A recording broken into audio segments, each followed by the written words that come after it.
That's good. There you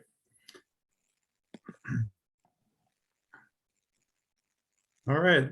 Hello, everyone. Thank you for joining us today. My name is Kyle Hoffman. I'm with the USTA Mid-Atlantic. I'm the Associate Director for Coach Engagement.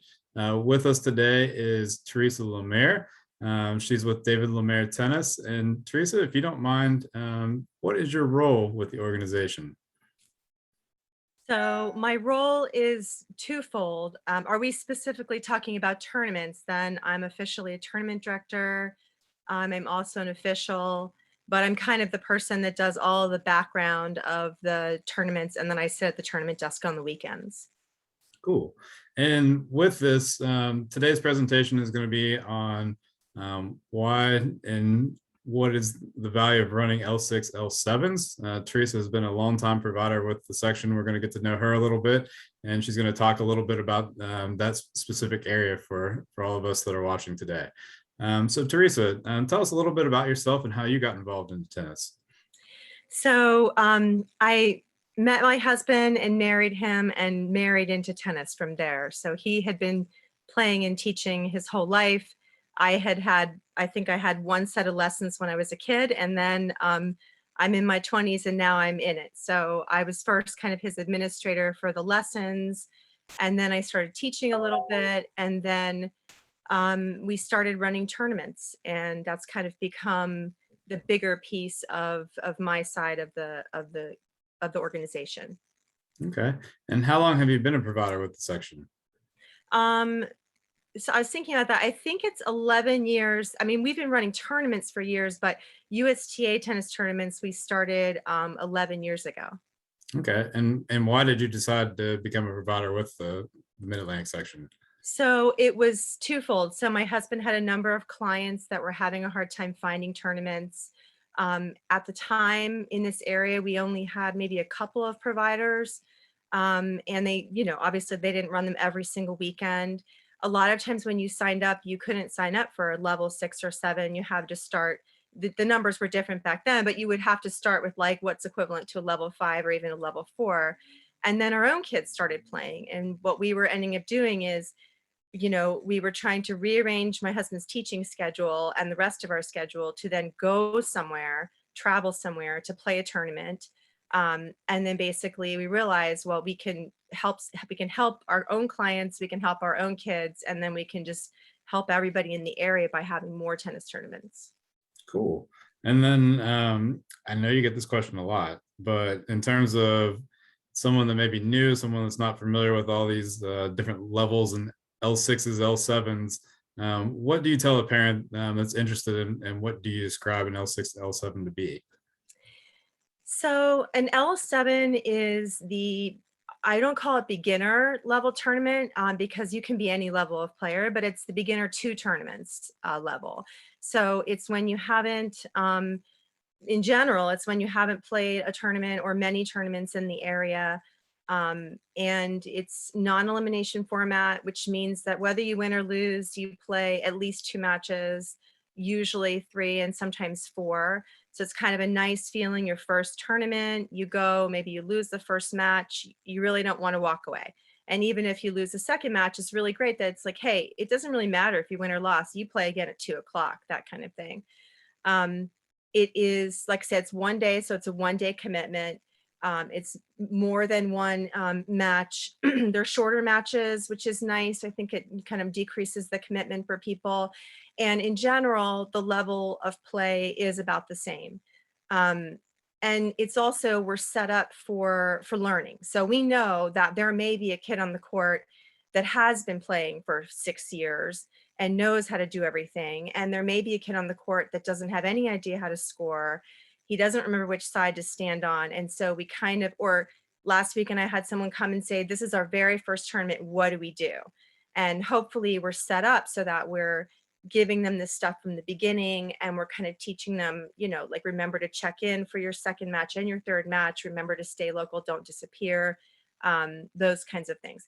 L6 is just one step up from there. So yeah, I think you find more of a mix of players. You have the kids that have still not played a load of tournaments, And then you have some that are just really looking for an event for the weekend. Sometimes they're playing up or something like that. It's more of a local event.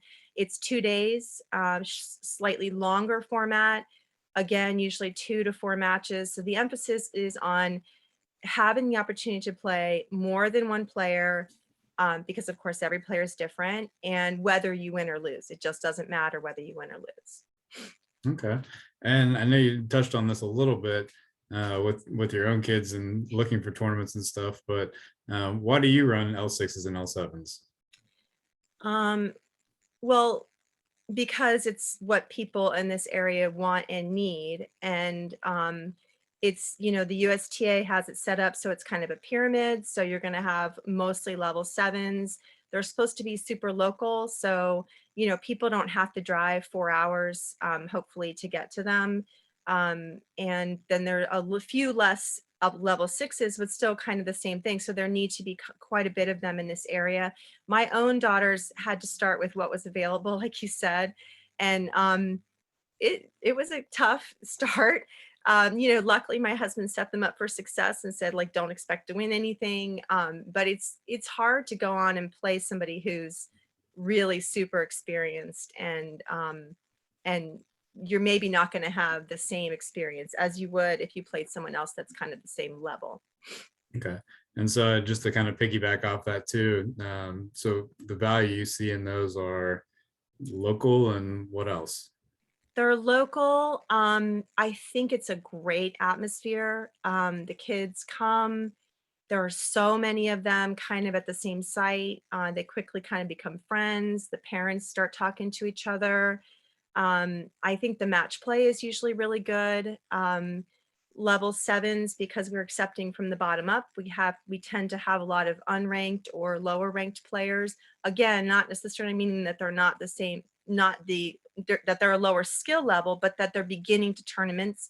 Level sixes, like this weekend, we're taking from the top down. So people tend to be about the same um, level, not just like skill, but also kind of, I'm new to tournaments, or I'm not necessarily new to tournaments, but I'm maybe not the top 100 in the section or something like that. So I think kids just have fun. I think it's a low pressure environment.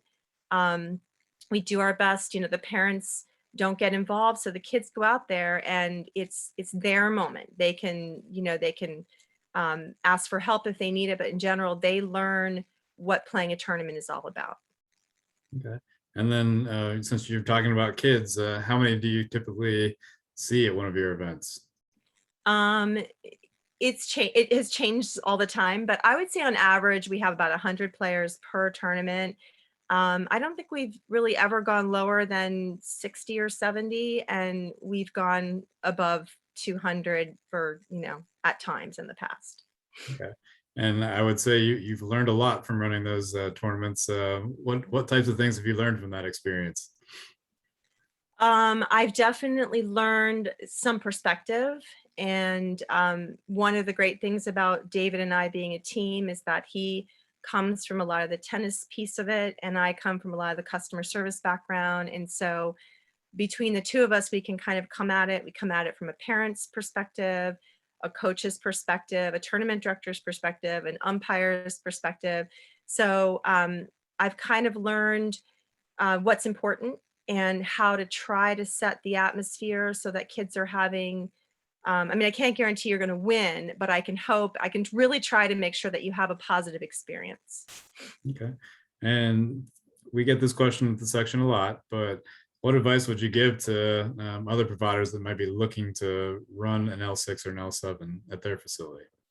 So I guess the first thing is I would go around to a few L6s and L7s and check them out, or at least follow them online and kind of see the ins and outs of them. Recognize that things like communication are really important. So look at the tournament homepage and see, maybe even on a rainy weekend, and see what you might be, dealing with, and how it's really not as hard as it seems it could be. Talk to people about what they like and don't like at these events. And really just remember that, the reason you're doing it is to grow the game. So everything that, a lot of times when you make a decision, you're making it based on, okay, like what is the best thing to grow the game? What's going to keep people coming back to tennis and keep them having fun? And I got to end on a fun question for you. In 3 words, how would you describe tennis in the Mid-Atlantic? Oh, that's funny. Okay. Well, thriving seems to be one of them because we have a lot of signups lately. And it really feels like literally I've run so many level sevens recently and I'm seeing all new faces. And I don't think I'm very good with learning names. I'm really trying, but sometimes it's literally like 70 new to me players. And I know all the players in the area. So that's pretty exciting that we see so many people and they continue to come. And the great thing about the sixes and sevens is that that's what we're all about, right? Our goal is to keep them having fun and wanting to return and play more tournaments and do more tennis. The second thing in the Mid-Atlantic tennis is I think we're organized. I think we have very clear, as tournament directors, we're being given very clear guidelines. We are kind of told, we have a good support system. We're told how to do things. And things are arranged in a developmental manner. So if your kid is starting tennis and you ask me, what do I do? I'm going to tell you, start with the level sevens, go with the level sixes. It's it's a good pathway. I guess pathway is the magical word, right?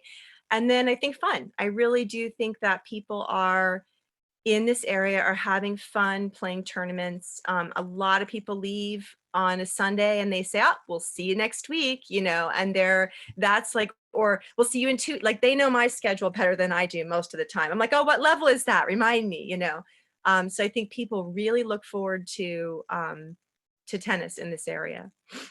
Well, and I think with that too, for what you just said, is that when you're building your customer base and people are already talking about the next one, that's definitely a good sign for Yeah. things to come, and making sure that not only you're growing but you're retaining.